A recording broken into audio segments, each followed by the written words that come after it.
खामोश वाकयात में नए आने वाले दोस्तों से गुजारिश है कि चैनल को जरूर सब्सक्राइब कर दें और बेल आइकन पर जरूर क्लिक करें ताकि हर नई आने वाली वीडियो का नोटिफिकेशन आपको बर वक्त मिल सके। तो चलते हैं आज के एपिसोड की जानिब। ये किस मिस एटीट्यूड को तुमने मुझे लेने भेज दिया था? उसने शाह हाउस से निकलते ही फजर को कॉल की थी। क्यों, क्या हुआ? वो मीटिंग के लिए प्रेजेंटेशन को लास्ट टाइम चेक कर रही थी जब उसे हादी की कॉल आई। हा की बच्ची, इतना एटीट्यूड तुम्हारी मिस मिशाल काजिम में था? ओफ, इतनी इंसल्ट कभी नहीं फील हुई। वो गहरे सदमे में था। यार हादी भाई, उसकी नेचर ही ऐसी है।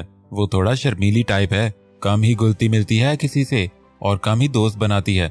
बस मतलब की बात तक हेलो हाय रखती है। उसने उसकी नॉलेज में इजाफा किया था। वेट, अभी तुमने क्या कहा? उसने शौक लहजे में पूछा। क्या कहा मैं? उसने नासमझी से कहा। यार अभी तुमने कहा कि वो शर्मीली टाइप है और हमारा अली वो भी तो ऐसा ही है। उसने कहा लगाते हुए कहा। तो क्या मतलब? उसने हैरान होते हुए कहा। क्या मतलब क्या? मेरा दोस्त सिंगल घूम रहा है यार पिछले 7 जन्मों से। अब उसकी रूह के सुकून के लिए मुझे कुछ करना पड़ेगा। उसने चहकते हुए कहा। आप ऐसा कुछ नहीं करेंगे। वो बच्ची है अभी, वैसे भी बहुत सिंपल है, चुप रहती है। वो उसे इन सब बातों में ना इस्तेमाल करें, बहुत इनोसेंट है वो, तो ऐसा कुछ नहीं करेंगे आप। उसने उसे डपटते हुए कहा। मेरा यार भी बहुत मासूम है, उसे भी इन सब बातों का नहीं पता। यकीन करो, जो उसने कभी सिगरेट भी पी हो, मगर अब जो उसकी मैं दुर्गत बनाने वाला हूँ उसको सोच कर ही मुझे हंसी आ रही है। मुझे तो भाई मिशी बहुत पसंद आई। ऐजा भाभी, उसने अपनी खुशी का खुलकर इजहार किया था। खुदा का खौफ करो हादी, उसने फिर डपटा। व्हाट खुदा का खौफ? तुमने वो नहीं सुना? रब ने मिलाई जोड़ी, एक शर्मीला एक शर्मीली, उसने मुस्कुराते हुए कहा। वो अंधा और कोड़ी होते हैं शायद, उसने उसके जुमले की तस्दीक की थी, पर हमारे पास शर्मीला शर्मीली अवेलेबल हैं। उसने सारे दांत निकालते हुए कहा और फोन बंद कर दिया और आगे की प्लानिंग सोचने लगा। एक हादी के शैतानी दिमाग की प्लानिंग और बेचारे अली के बुरे दिन शुरू। सुबह जब उसकी आंख खुली तो उसे साथ ना पाकर अपनी नींद से भरी आंखों को खोलकर नजरें पूरे कमरे में दौड़ाईं। वो सामने सोफे पर उसकी शर्ट पहने बैठी घुटनों में सर दिए रो रही थी। हैदरी के माथे पर बल पड़े थे। उसको ऐसे देखकर किस चीज का शोक मना रही हो अब? वो उठकर उसके पास आया था और बाजू से दबोच कर उसे खड़ा किया था। इस अचानक हलचल के लिए कहाँ तैयार थी वो। फौरन से पहले उसके नंगे सीने से आह लगी और वो जो बगैर शर्ट के उसके सामने खड़ा था, अपनी इतनी प्यारी सुबह उसके आंसुओं से खराब होती देखकर दिल कर रहा था गला दबा दे इस बेवकूफ लड़की का। किसी चीज का नहीं, उसने उसके सीने से अलग होते हुए कहा। तो ये टस्वे किस खुशी में बहा रही हो? क्या कोई कमी रह गई थी मुझसे? उसने जो मानी अंदाज में कहा। मुझे कुछ कहना है, उसने हिम्मत करते अपने आंसू साफ करके कहा। बोलो। वो उसको गहरी नजरों से देख रहा था। आंसुओं से धुला हुआ चेहरा, लाल आंखें उसे फिर से कोई गुस्ताखी करने पर मजबूर कर रहे थे। मुझे तुतला चट्टाख। उसके लफ्ज पूरे होने से पहले उसके मुंह पर पूरी शिद्दत से थप्पड़ मारा था उसने और उसके मुंह को दबोचा था। उसकी आंखें गुस्से की शिद्दत से लाल हुई थीं। इतना मान, इतना प्यार इसलिए दिया था तुम्हें कि तुम सुबह उठकर मुझसे ये सब बकवास करो? हाँ, हिम्मत भी कैसे हुई तुम्हारी? उसने धाड़ते हुए कहा। मैं ही बेवकूफ था जो ये सोचकर तुम्हें हर मान बख्शा अपनी रूह का हिस्सा बनाया कि इस सब में तुम्हारा क्या कसूर, तुम्हें क्यों सजा मिले किसी भी ना करदा जुर्म की। मगर नहीं, तुम इस काबिल ही नहीं हो। उसने उसके मुंह पर मजीद दबाव बढ़ाया था, जैसे उसके जबड़े ही तोड़ देगा। आपने मेरे साथ जबरदस्ती? वो गुटी गुटी आवाज में बामुश्किल लफ्ज निकाल पाई थी। क्या जबरदस्ती? हाँ, तुमसे निकाह हुआ है, बीवी हो मेरी, हर हक बनता है तुम पर मेरा। जब चाहूं अपनी रूह की तस्कीन के लिए तुम्हें अपनी रूह का हिस्सा बना सकता हूँ। क्या जबरदस्ती? हाँ, इस बात के लिए तुम यहाँ बैठी सोग मना रही हो और मुझसे शादी की पहली सुबह तलाक? तोफ है तुम्हारी बेवकूफी पर। किस अजाब में डाल दिया है मुझे मामा आपने। उसने उसे झटके से छोड़ा था और वो लहराकर सोफे पर गिरी थी। दफा हो जाओ मेरी नजरों के सामने से, 2 मिनट से पहले चेंज करके आओ। वो गुस्से से गर्राया था। फज्जर अजलान ऑलरेडी ना? मलक साहब ने उनको अपने ऑफिस में बुलवाया था। जी अंकल, सब सेट बस निकलने लगे थे, अजलान ने बताया। चलो गुड, बेस्ट ऑफ लक, उन्होंने थंब से इशारा करते हुए कहा। वो दोनों अब ऑफिस से निकल रहे थे। ऑफिस की गाड़ी उन्हें एयरपोर्ट ड्रॉप करने जा रही थी। उसने गाड़ी में बैठकर अनाबी को कॉल की। अनाबी, मैं जा रही हूँ। जी खा लिया था। आप मेडिसिन ले लेना याद से। जी ठीक है। जी आप बाबा को देख लेना। अच्छा, मिशी आ गई? नहीं, अब आकर बात करूंगी। Okay bye. उसने कॉल काट दी थी और वो अब अजलान की नजरों से डिस्टर्ब हो रही थी, जो उसे बात करते हुए भी मुसलसल घूर रहा था। रॉयल ब्लू फ्रॉक के ऊपर गोल्डन काम हुआ था, बालों को नीचे से कर्ल्स डालकर खुला छोड़ा हुआ था, साथ में सैंडल्स और हाथों में ब्लू कलर की चूड़ियां, लाइट सा मेकअप, होंठों पर लाइट सा लिप ग्लॉस और उस पर शायरों के पास तिल, और बात के दौरान उसका हल्का सा मुस्कुराने पर कुछ पल के लिए गहरा होता डिम्पल उसका ईमान डगमगाने के लिए काफी था। बेशक वो खूबसूरती की मिसाल आप थी। क्या मसला है? अब वो उसकी नजरों से बुरी तरह चिढ़ी थी। तुम्हें पता हो, उसने उसी की टोन में जवाब दिया और उसे उसकी बात पर तप चढ़ी थी। आप प्लीज गाड़ी तेज चलाएंगे, फ्लाइट निकल जाएगी ऐसे हमारी। उसने बेजार होते हुए ड्राइवर से कहा। जी मैडम। ड्राइवर ने ताबेदारी दिखाई थी। एयरपोर्ट पहुंचने से लेकर मीटिंग हॉल तक वो उसे अपनी नजरों के हिसार में लिए हुए था और वो उसका दिल चाह रहा था कि अच्छी खासी सुना दे इसको। इससे पहले तो उसने कभी इतना ठरकपन नहीं दिखाया था। रह रहकर फज्जर को गुस्सा आ रहा था। अरहम, मैंने कुछ प्लान किया है। अगर तुम एग्री हो तो उस पर अमल करके तुम हमेशा हमेशा के लिए फज्जर को अपना बना सकते हो। वाह पापा, अगर वो हमेशा हमेशा के लिए मेरी हो सकती है तो मैं इसके लिए हर हद तक जा सकता हूँ। अरहम ने खुश होते हुए कहा। वो अब काफी हद तक बेहतर था और उसे घर शिफ्ट कर दिया गया था। मगर बेटा, जैसा मैं कहूँगा वैसा ही होना चाहिए। अपनी मर्जी से तुम कुछ नहीं करोगे और अगर ऐसा किया तो बाद में मुझे कुछ मत कहना। उन्होंने तंबीह की थी। नहीं पापा, आप जो कहेंगे, जैसा कहेंगे वैसा ही होगा, बस आप प्लान बताएं। उसने हामी भरते हुए कहा। मगर अरहम, इस सारे प्लान का मेन काम यह है कि तुम्हें फज्जर को एतमाद में लेना होगा। जब वो तुम पर ब्लाइंड ट्रस्ट करेगी तभी हमारा प्लान मुकम्मल होगा। उन्होंने कुछ सोचते हुए कहा। आप बेफिक्र हो जाएं पापा, वो बेवकूफ लड़की, उसको अपने एतमाद में लेना मेरे बाएं हाथ का खेल है। उसने चुटकियों में मसला हल किया था। तो बस फिर ठीक है, 2 दिन बाद तुम्हें मैं तुम्हारी जिंदगी की सबसे बड़ी खुशी दिलवा कर ही रहूंगा। बस 2 दिन। वैसे भी कलेजा अभी तक ठंडा नहीं हुआ मेरा। इतनी आग लगाकर भी सुकून नहीं आया मुझे। मैंने कहा था आयशा से, ऐसा बर्बाद करूंगा कि उसके इनकार को उसकी 7 नस्लें भुगतेंगी। उन्होंने कह कहा लगाते हुए कहा और अरहम भी ना समझी से कह कहा लगाते बाप का साथ देने लगा। क्या मतलब टिकट रिजर्व नहीं है? Are you out of mind? उसने गुस्से से कहा था। क्या अभी कोई टिकट रिजर्व हो सकती है? उसने एयरपोर्ट इंतजामिया से पूछा। No ma'am, all seats are booked. लड़की ने मुस्कुराते हुए कहा। क्या एक भी सीट अवेलेबल नहीं है? उसने आखिरी कोशिश की। नो मैम, आपको सुबह तक का वेट करना पड़ेगा। रिसेप्शनिस्ट ने मुस्कुराते हुए कहा। उसका पारा हाई हुआ। उसने मोबाइल निकालकर नंबर डायल किया। अफान अंकल, ये आपकी पीए खिसकी हुई है। क्या इसने रिटर्न टिकट रिजर्व नहीं करवाई? उसने गुस्से से बिनकारते हुए कहा। सो सॉरी बेटा जानी, मुझे अभी अजलान की भी कॉल आई थी। एक्चुअली मेरी गलती है, मैं ही उसे रिटर्न टिकट की बुकिंग का कहना भूल गया था। मेरी गलती है। तुम ऐसा करो, तुम दोनों बाय रोड आ जाओ, सुबह तक का वेट कर लो या फिर। उन्होंने सजेशन दी। बहुत शुक्रिया, आपकी वजह से ही इस मुसीबत के गले पड़ी हूं मैं। उसने गुस्से से कहते फोन रख दिया था।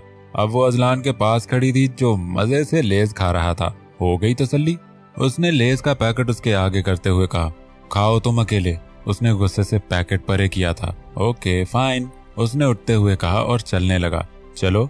अपने पीछे उसे नाता देकर उसने मुड़कर कहा। कहाँ? उसने हैरान होते हुए कहा। बाय रोड जाना है अब हमें, तो चलो।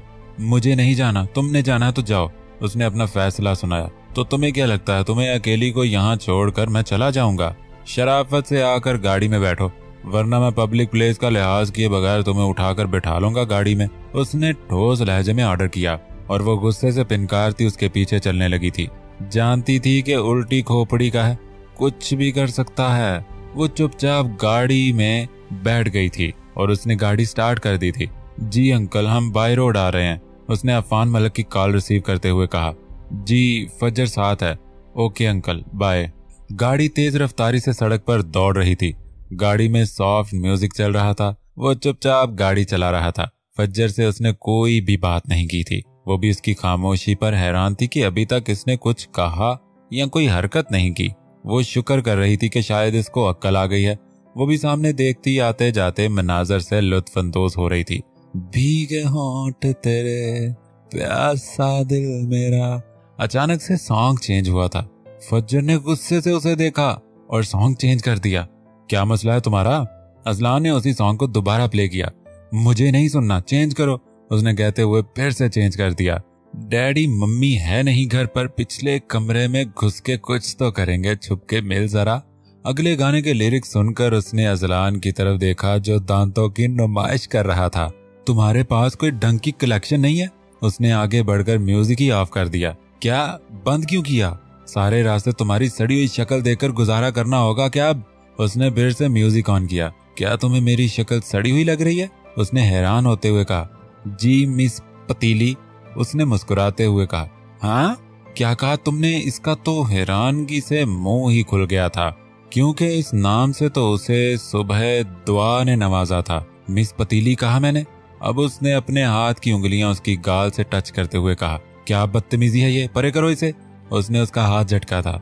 वैसे मैं सोच रहा हूँ दुआ की फरमाइश पूरी करने के लिए आज से ही कोशिश शुरू कर दूं।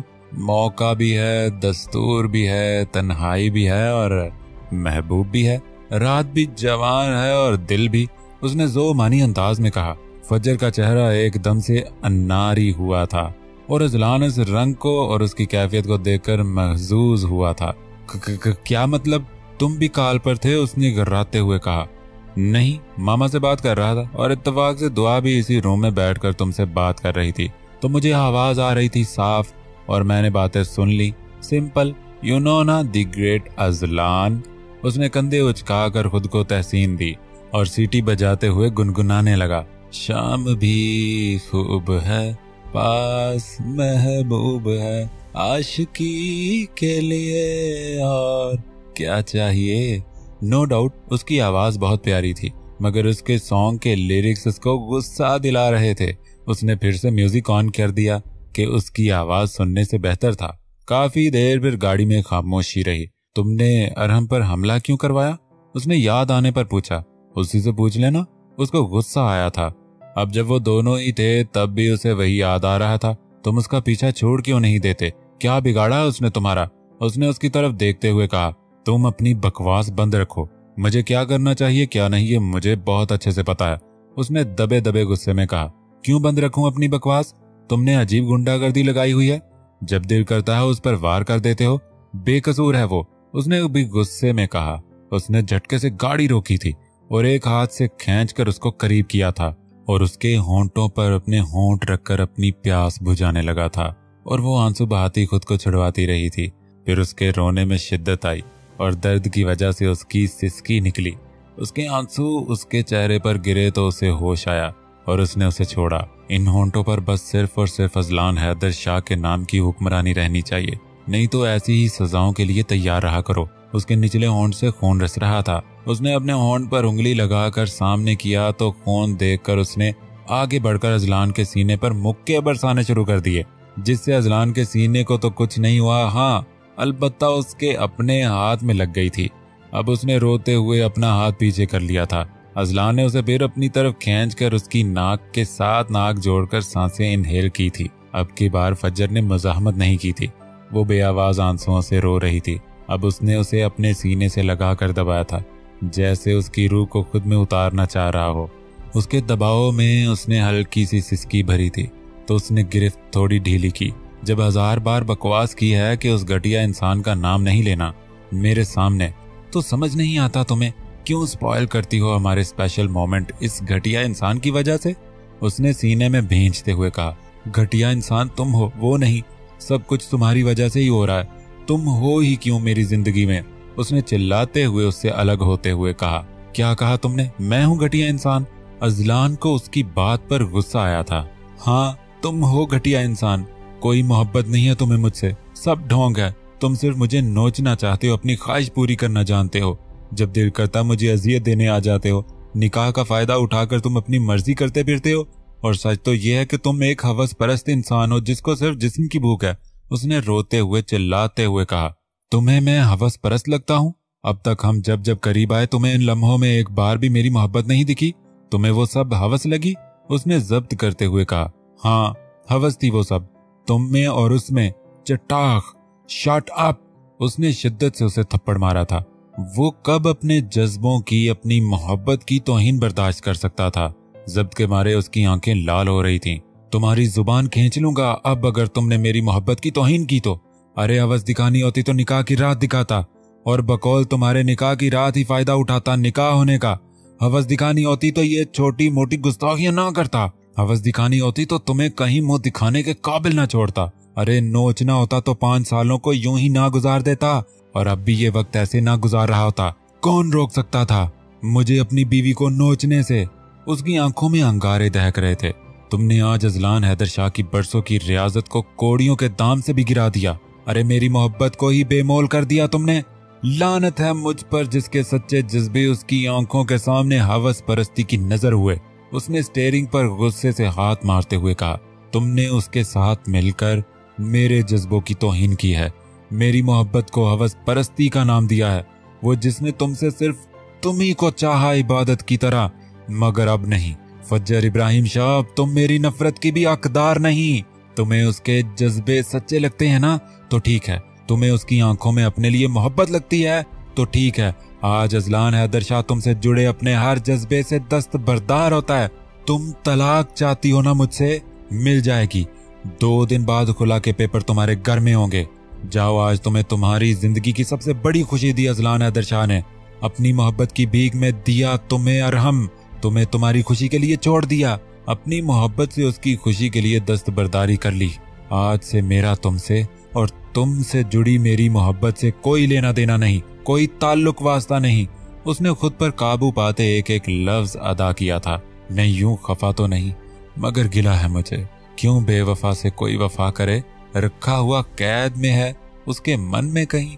उसे कहो दिल मेरा रहा करे, अपना बना के किया फना। तो ये बता थी कैसी ये दीवानगी, ओ बेवफा तेरी दीवानगी। और वो साकित बैठी उसके लफ्जों के वार सह ही नहीं पा रही थी। उसे शिद्दत से एहसास हो रहा था कि वो बहुत गलत अल्फाज बोल गई है। उसने उसकी मोहब्बत की तौहीन की थी, जब वो जानती थी उसके जज्बे की हर सच्चाई को। एक सच्चे इंसान की रियाजत की पामाली अपने हाथों से की थी उसने। अपना घर खुद उजाड़ा था उसने, मगर अब कुछ नहीं हो सकता था। अपनी मोहब्बत को खुद अपने हाथों उसने बेमोल किया था। वो बेआवाज आंसुओं से रो रही थी। जानती थी अजलान हैदर शाह जो कहता है वो करता है हौसला दर्द का जो कह रहा है मुझे कि मेरे गम की भी इंतहा हुई। तेरे बगैर गुजार के जिएंगे कैसे भला, ये जिंदगी तो बेवजह हुई, क्यों इस कदर रुला दिया। तो ये बता थी कैसी ये दीवानगी, ओ बेवफा तेरी दीवानगी।